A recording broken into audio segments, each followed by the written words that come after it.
Bonjour, dans cette vidéo nous allons expliquer comment factoriser une expression littérale. Tout d'abord, précisons le sens du mot factoriser. Factoriser une expression littérale, c'est transformer une somme en un produit. Pour cela, nous allons utiliser l'égalité de distributivité simple, k fois a plus k fois b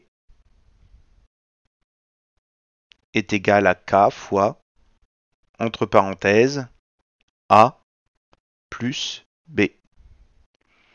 On a la même égalité avec un signe moins à la place du plus. À gauche de cette égalité, il s'agit d'une somme, puisque si on devait calculer la valeur de cette expression littérale en remplaçant k, a et b par des nombres, on effectuerait d'abord les deux multiplications et on terminerait par l'addition. Alors qu'à droite, eh bien, cette expression littérale est un produit, puisque si on devait remplacer les lettres par des nombres et calculer la valeur de cette expression, on commencerait bien sûr par la parenthèse, et on terminerait donc par la multiplication. Donc du coup, cette égalité nous permet bien de transformer une somme en un produit. Remarquons également que la lettre K, à gauche, figure dans les deux termes de la somme, et c'est ce même terme-là qui se retrouve devant la parenthèse dans la partie droite de l'égalité. C'est ce qu'on appelle le facteur commun. Alors regardons sur quelques exemples comment utiliser cette égalité-là. Donc factoriser 21 plus 7x. Tel que c'est écrit là, je n'ai aucun facteur commun entre 21 et 7x. En revanche, 21 est dans la table de multiplication de 7, et je peux donc écrire et remplacer 21 par 7 fois 3.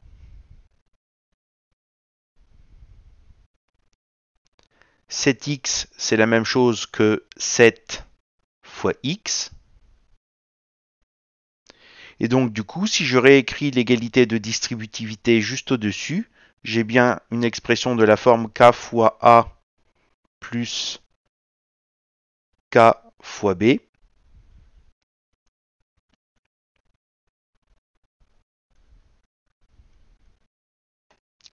Ce qui joue le rôle de la lettre k, c'est le chiffre 7. Ce qui joue le rôle de a, c'est 3. Et ce qui joue le rôle de b, c'est x. Donc, on va remplacer k par 7, a par 3 et b par x.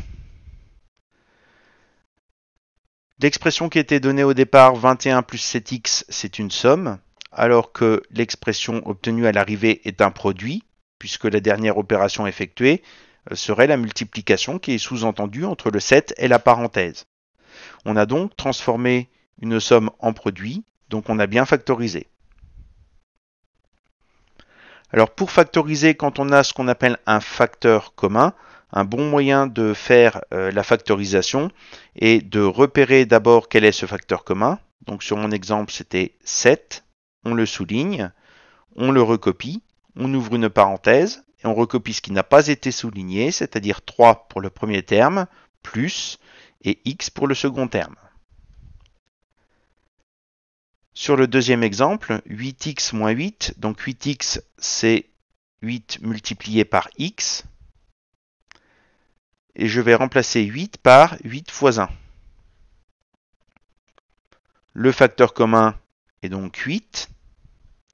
Je le recopie, j'ouvre une parenthèse, je recopie ce qui n'a pas été souligné, c'est-à-dire x pour le premier terme, moins, et 1 pour le second terme. Et rien ne m'empêche, une fois que j'ai obtenu ce résultat-là, de refaire la distributivité mentalement. Donc 8 fois x, ça fait bien 8x, moins 8 fois 1, qui était bien égal à 8. Sur le troisième exemple, j'ai donc deux termes. Et le facteur commun à ces deux termes, c'est toute la parenthèse 2x plus 1. Donc je souligne. Je recopie le facteur commun, donc 2x plus 1. j'ouvre une parenthèse et je recopie ce qui n'a pas été souligné, c'est-à-dire 3 pour le premier terme, plus, et x pour le second terme. Et là, j'ai bien un produit, le produit des deux parenthèses, donc j'ai bien transformé une somme en produit, donc on a factorisé. Regardons maintenant deux derniers exemples qui sont un petit peu plus longs. Donc le grand D, j'ai une somme de deux termes, donc 3x moins 1, 2x plus 3 et 3x moins 1, 1 moins x. Ces deux termes ont un facteur commun qui est 3 moins x, 3x moins 1, pardon.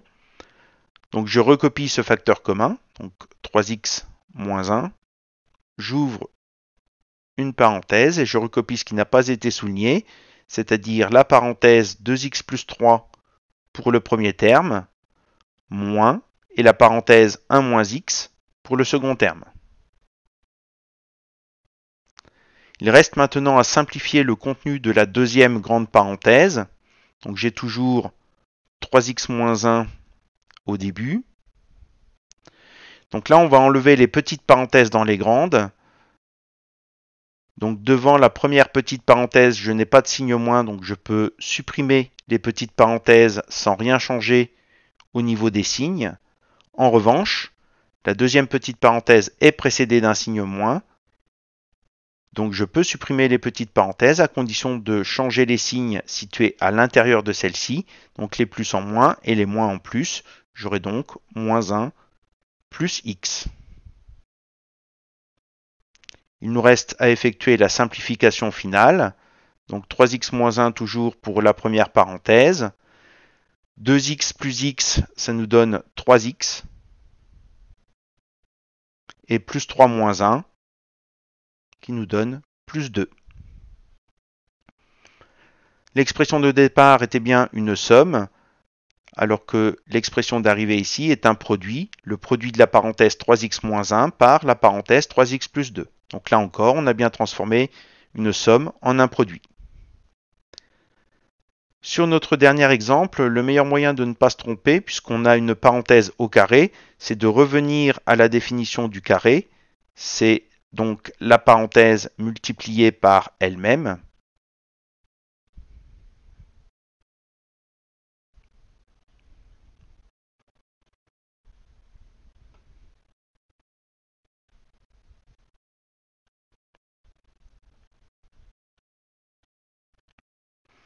Le facteur commun est la parenthèse 2x plus 1. Alors comme elle figure deux fois sur le premier terme, on ne le souligne qu'une seule des deux parenthèses.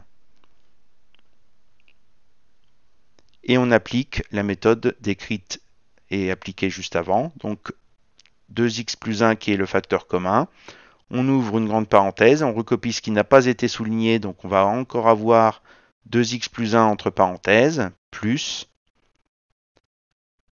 et 3x moins 2 pour le deuxième morceau. Ensuite, nous allons supprimer les petites parenthèses dans les grandes. Il n'y aura aucun changement de signe puisque devant chaque petite parenthèse, il n'y a aucun signe moins. Donc on aura 2x plus 1 plus 3x moins 2. Il nous reste à simplifier le contenu de la seconde parenthèse. Donc 2x plus 3x, c'est égal à 5x. Et plus 1 moins 2, qui est égal à moins 1.